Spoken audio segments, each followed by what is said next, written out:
guys, hello mga idol. Isa na namang magandang gabi sa inyong lahat. Kumusta po kayo? So, on behalf of my partner G. Luis, this is G and Jorda Vlogs.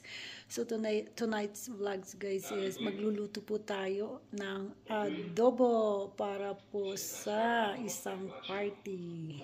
So, hindi po ako makakapunta sa party, pero ipapadala ko na lang kay partner. Okay, we have here. So, ayan guys, magluluto po ako ng adobong manok. So, kasama po ang kanyang skin para po meron siyang taba-taba. Kasi hindi naman maganda kung puro laman lang yung iluluto. So, ayan. Ito po yung chicken thigh na pinaghati ko na sa apat yung isang piraso. Malalaki po siya. So, ang sangkap po niya is meron tayong black soy sauce. Ayan, half cup po yan. Pwede tayo magdagdag kapag kulang ang lasa. Sugar. Ito is vinegar. This one is ginger sauce. Ginger water. Yung pinakuluan ko to guys, na linalagay lang sa ref. Pang-alis lansa. Meron tayo dito. This is chicken powder. Meron tayong black pepper, garlic, ayan, maanghang na sili, that is spicy chili, red chili, bay leaves, we have onion. So that's it. So let's start cooking.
Lagay muna natin ang ating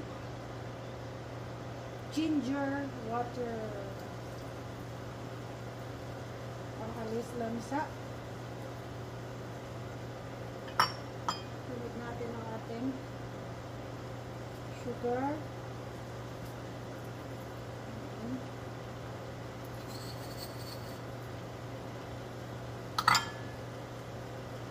Soy, black soy.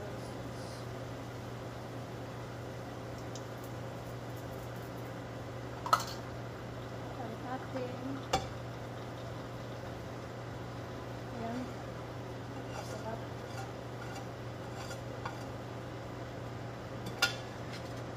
At ang ating suka. Para hindi madurog.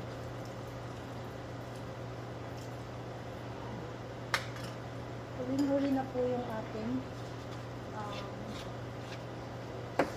sili. Mamaya na po. Takpan natin.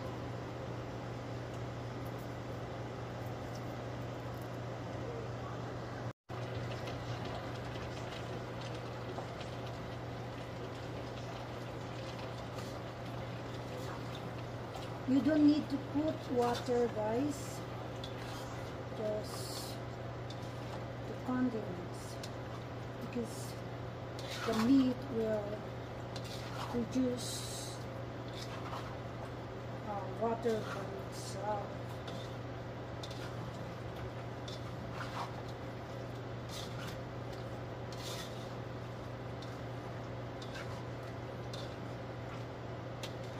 No water,